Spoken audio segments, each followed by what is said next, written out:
चुनावी सरगर्मियाँ तेज़ हो चुकी हैं। ऐसे में जिन जिन पार्टियों ने अपने प्रत्याशी घोषित किए हैं वो प्रत्याशी अब मैदान में जाकर लोगों से जनसंपर्क करना शुरू कर दिए हैं। एक तरफ कोरोना गाइडलाइंस की भी बात करें और जो नए चुनावी जो नियम लगाए गए हैं कि हाँ आपको रैलियों में नहीं जाना है जनता के बीच, तो ऐसे में सोशल मीडिया पर भी इनके तमाम पोस्टर्स, बैनर्स और इनके कस्में वादे जो इनका है वो जनता के बीच तैराने का काम कर रहे हैं। एक माध्यम बन चुका है social media, WhatsApp group, pages. इसके तहत प्रत्याशी अपना प्रचार प्रसार में लगे हुए हैं। हमारे साथ सिसवा विधानसभा की 317 के बसपा से प्रत्याशी श्रवण पटेल हैं। हम इनसे जानेंगे कि पार्टी की क्या मानक थी आपको टिकट देने की और साथ ही किस तरह का विकास चाहते हैं आप क्षेत्र में। सबसे पहले आपके इस चैनल के माध्यम से सिसवा विधानसभा की महान जनता को मैं प्रणाम करता हूं।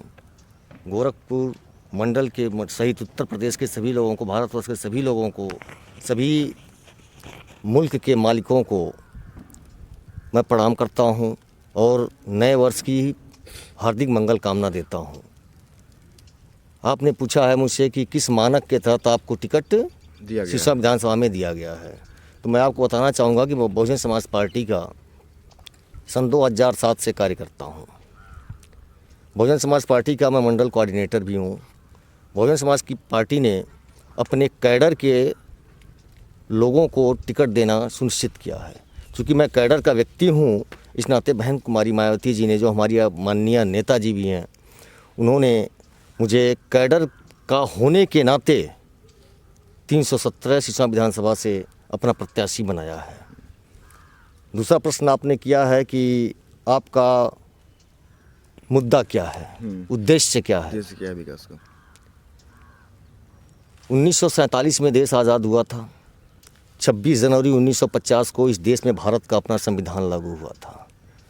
देश का पहला आम चुनाव 1951-52 में हुआ था। 1951 और 52 से लेकर अब तक सिसवा विधानसभा की महान जनता अपनी समस्याओं से जूझ रही है। अभी मुझे सिसवा विधानसभा में जाने का इन बिटवीन 3-4 दिनों से इधर मौका मिल रहा था। मैं डोर टू डोर जा रहा हूँ, लोगों के बीच में देख रहा हूँ जाके। सबसे बड़ी समस्या वहाँ गन्ने की खेती का है। अभी गन्ना शुगर मिल बंद हो गया, परसों बंद हो गया है। कहाँ बंद हुआ है? चल तो रहा है। शुगर मिल बंद हो गया है गड़ौरा का, परसों बंद हो गया और खेत में गन्ने पड़े हुए हैं। 20 करोड़ रुपए किसानों के भी बकाए हैं जिसका भुगतान नहीं हो पाया। ये सरकार एक बार शुगर मिल शुरू करती है, अपने हित में फिर बंद करा देती है और फिर शुरू करा के जनता से, भोली भाली जनता से फिर वोट अपना ले लेती है। इस नाते मैं कह रहा हूँ, देश की आज़ादी के 70 साल के बाद भी वहाँ की जनता अपने आप को ठगा ठगा महसूस कर रही है। दूसरा महत्वपूर्ण कारण क्या है कि वहाँ पर लोगों के शिक्षा के संदर्भ में कोई महत्वपूर्ण पहल नहीं किया गया। लोगों के अंदर अगर शिक्षा जागृत हो जाती, लोग शिक्षित हो जाते और विशेष रूप से उच्च शिक्षा अगर जागृत हो जाती, जो वहाँ नहीं किया गया है, तो मुझे लगता है कि विकास के नए आयाम वहाँ लिखे जाते। और मेरा प्राथमिकता यही रहेगा कि सिसवा विधानसभा की महान जनता के लिए पहले शिक्षा के द्वार बेहतर ढंग से खोले जाएं, उस पर मेरा विशेष फोकस रहेगा। जब लोग शिक्षित हो जाएंगे तो जो नेता लोग जाते हैं, चुनाव लड़ते हैं और लड़के अपने घर चले जाते हैं, पद ले लेते हैं, उनको जवाबदेही उनका तय होगा। जनता पूछ सकती है कि आपको मैंने विधायक चुना, मैंने आपको सांसद चुना, तो आपने यहाँ की जनता के लिए किया क्या। चूँकि वो लोग उच्च शिक्षा से वंचित लोग हैं, तो उनको उच्च शिक्षा दिलाना मेरे लिए पहला कर्तव्य होगा। सिसवा विधानसभा से कितना जुड़े हुए हैं आप? आपका निजी निवास जो है वो तो महाराजगंज ज़िले पे है, और ऐसे में क्या लगता है आपको, चुनाव आया, टिकट लेकर के आए, आप जनता के बीच पहुंच गए, मर्सी वोट लेकर के, क्या जीत जाएंगे आप? देखिए, कोई मर्सी वोट नहीं है, कोई मर्सी वोट नहीं होता है। तो पहली बार मैदान में पहुंचे हैं आप? सिसवा विधानसभा में पहली बार चुनाव मैं लड़ने जा रहा हूँ। चुनाव लड़ने ही जा रहे हैं? मैं मुद्दों पर जा रहा हूँ। पहले भी कभी गए? सिसवा विधानसभा में मैं बता रहा हूँ, मैं बहुजन समाज पार्टी का कार्यकर्ता हूँ, कैडर का कार्यकर्ता हूँ। और सिसवा विधानसभा ही नहीं, इस जनपद के कोने कोने में पार्टी की नीतियों को जन जन तक पहुँचाने के लिए मैं 2007 से काम करता हूँ। ऐसा नहीं मैंने पहले ही भी आपसे कह दिया है कि मैं कैडर का व्यक्ति हूँ, कैडराइज्ड व्यक्ति हूँ। बहुजन समाज पार्टी के मूवमेंट को आगे बढ़ाने के लिए, बाबा साहब के कारवां को आगे बढ़ाने के लिए मैं दिन रात प्रयत्न करता हूँ, लोगों को जागरूक करने का काम करता रहता हूँ। सिसवा विधानसभा का कोई ग्राम सभा नहीं है, कोई राजस्व ग्राम नहीं है ऐसा जिस ग्राम सभा में मेरी पहुँच न हो, जहाँ मैं गया ना हूँ। और मेरे कार्यकर्ता, मेरे बाबा साहब की विचारधारा के लोग हर गांव में बैठे हुए हैं, और हर कार्यकर्ता, वहाँ का हर मतदाता बहुजन समाज पार्टी का कार्यकर्ता है। श्रवण पटेल जी एक बार महाराजगंज नगर पालिका अध्यक्ष का चुनाव भी लड़ चुके हैं, जिसमें उन्हें करीब 600 वोटों से हार मिला था, और तीसरे पायदान पे थे आप, दूसरे पायदान पे थे आप। और अब सिसवा विधानसभा से टिकट मिलने के बाद बसपा से जनता का बीच पहुंचे हुए हैं और उनसे वोट करने की अपील कर रहे हैं।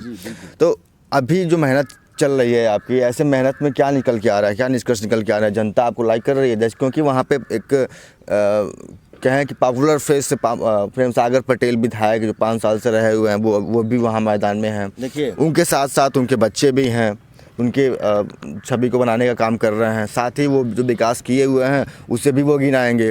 उसके बाद की बात करें, वहाँ की जो स्टेट है शिवंत सिंह, जो भाजपा से अभी लगे हुए हैं टिकट की दावेदारी के लिए, वो भी वहाँ मैदान में हैं। ऐसे में सपा ने अभी अपना प्रत्याशी घोषित नहीं किया है। कहीं कोई नामी चेहरा घोषित कर दे तो उनके बीच अब आप अपनी छवि कैसे बनाएंगे और अपने आप को आगे कैसे ले जाएंगे? देखिए भाई साहब, सिसवा की राजनीति विरासत से सियासत नहीं होगा। जो विरासत से सियासत करते हैं, वहाँ की जनता ने यह मन बना लिया है कि हम किसी विरासत से सियासत को होने नहीं देंगे। दूसरी बात, जहाँ आप बात कर रहे हैं हमारे विपक्षी लोगों का, पहले वो लोग टिकट लेकर तो आवें, पहले वो अपनी लड़ाई जीत के तो आवें, फिर वो हमसे लड़ेंगे। हमारी लड़ाई उन लोगों से है ही नहीं है, ये लोग बहुत दूर हैं। और जहाँ तक समाजवादी पार्टी की बात आप कर रहे हैं, एक सिसवा विधानसभा में मुझे लगता है कि दर्जनों लोग लाइन लगाए हुए हैं टिकट के लिए। तो भाजपा से भी तो लगाए हुए हैं, भाजपा से भी लगे हुए हैं लोग, सपा से भी लगे हुए हैं। लेकिन हमारी पार्टी ने, देखिए, मुझे आप मैदान में भेज दिया है और जनता मेरे साथ खड़ी है, गरीब गुरबा जनता खड़ी है, और उसका मुद्दा है, कारण उसके पीछे है। भारतीय जनता पार्टी की सरकार रही हो इस उत्तर प्रदेश में, मुझे लगता है लगभग 12 से 14 साल तक उनकी सरकार रही। समाजवादी पार्टी की भी सरकार 14 साल रही है, लेकिन हमारी सरकार मात्र और मात्र 7 साल रही है। बहन जी 4 बार मुख्यमंत्री बनी, और 4 बार के मुख्यमंत्रित्व काल में उनका कार्यकाल मात्र 7 साल रहा है। और 7 साल के कार्यकाल में हम विकास के मुद्दों, विकास को और अपने कार्यकाल को 2 हिस्सों में बांटते हैं। हमारे शासनकाल में, बहुजन समाज पार्टी के शासनकाल में, जब बहन जी मुख्यमंत्री होती हैं तो कानून के द्वारा कानून का राज स्थापित होता है। जनता ने देखा है, और वो चीज़ें, वो कानून का राज जनता फिर चाहती है।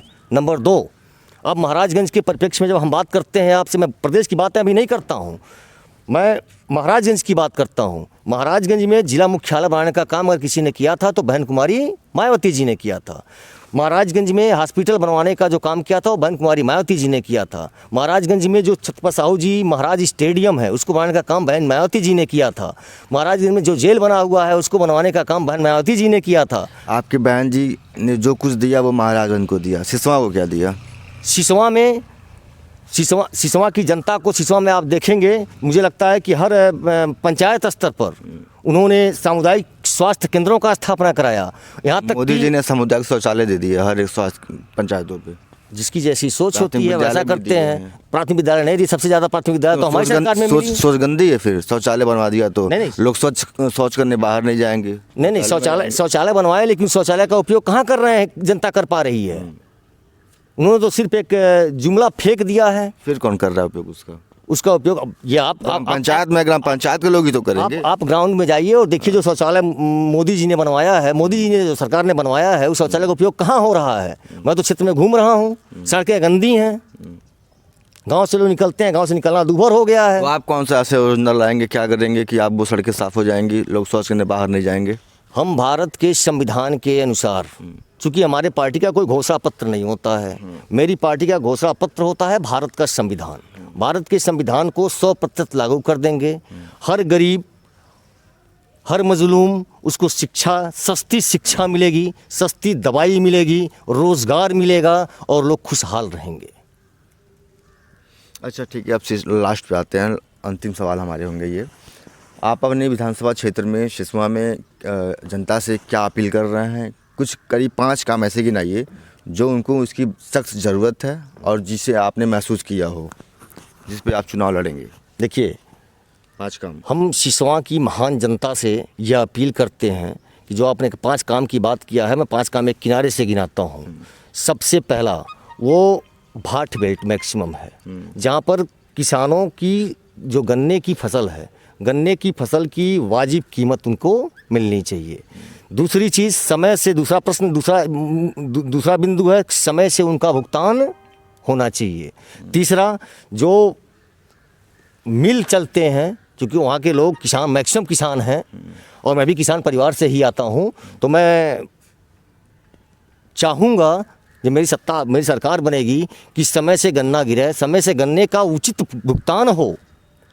आज गन्ने सड़क अभी खेत में पड़े हुए हैं, समय से भुगतान हो गया होता, समय से गन्ने गिर गए होते तो मुझे लगता है कि आज किसान गेहूं बो दिया होता, जिससे उसको एक फसल की लाभ और मिल गया होता। नंबर 2, नहीं 3 हो गया ना। नंबर तीसरा, सिसवा विधानसभा में हायर एजुकेशन की कोई व्यवस्था नहीं है। बहन जी की सरकार थी तो एक गवर्नमेंट डिग्री कॉलेज था। हम चाहेंगे जिस दिन मेरी सरकार बनती है, सिसवा विधानसभा में गवर्नमेंट पीजी कॉलेज बनेगा, गवर्नमेंट इंटर कॉलेज बनेगा, जिससे सस्ती शिक्षा लोगों को मुहैया होगी। और जब सस्ती शिक्षा मुहैया होगी तो लोग जागरूक होंगे, प्रश्न कर सकेंगे, अपने नेताओं से प्रश्न कर सकेंगे, अपने लोगों से प्रश्न कर सकेंगे और अंधकार से, अज्ञानता से वो बाहर निकलेंगे। और बाकी जो अभी सड़कें जो बनी हुई हैं, जो सड़कें ख़राब हैं, उन सड़कों को बनवाया जाएगा। जो बिजली का पोल का वहाँ तार है, जो पोल लगा हुआ था पहले से, सबसे पहले जब बहन जी की सरकार आई तो तभी का पोल बदला गया है और आज वो पोल और तार भी जर्जर हो चुके हैं, जिसको हमको नितांत रूप से उसको बनवाना आवश्यक है। एक सोहगी बरवा, सिसवा विधानसभा का एक क्षेत्र है सोहगी बरवा देश की आज़ादी के बाद से महाराजगंज से कटा हुआ है। सरकार मेरी बनती है तो मेरी प्राथमिकता होगी कि सोहगी बरवा को तहसील मुख्यालय से जोड़ने के लिए पुल का निर्माण करवाऊँगा। तमाम काम मेरे पास हैं जो सिसवा की जनता के लिए बेहद आवश्यक है। और एक महत्वपूर्ण बात बता दूं आपको कि सिसवा में निचलौल डिपो के नाम से डिपो हुआ करता था। महाराजगंज डिपो आपने बनाया, अच्छी बात है, लेकिन किसी का घर उजाड़ के दूसरा घर आपको नहीं बनाना चाहिए। उस घर को भी सुरक्षित रखिए और दूसरा घर भी आपको बनाना चाहिए। ये तमाम मुद्दे हैं नेताजी के। श्रवण पटेल इनका नाम है और ये 317 विधानसभा सिसवा से चुनाव लड़ने की तैयारी में हैं बसपा पार्टी से। वैसे इनके जो मुद्दे हैं वो मुद्दे हैं, लेकिन आम जनता के मुद्दे शिक्षा, बेरोज़गारी, महंगाई, ये तमाम चीज़ें हैं। जनता के बीच हम जब पहुँचे तो हमने उनसे बात किया, उन्होंने बताया कि मुझे 5 किलो राशन और 2000 रुपये की आवश्यकता नहीं, हमें इस महंगाई से लड़ने के लिए, महंगाई कम करने के लिए कोई रास्ता चाहिए, हमें बेरोज़गारी ख़त्म करने के लिए कोई रास्ता चाहिए। आगे भी हम ऐसे ही नेक्स्ट जो प्रत्याशी होंगे सपा के, भाजपा के, इस विधानसभा क्षेत्र के, उनसे भी बातचीत करेंगे। Close up.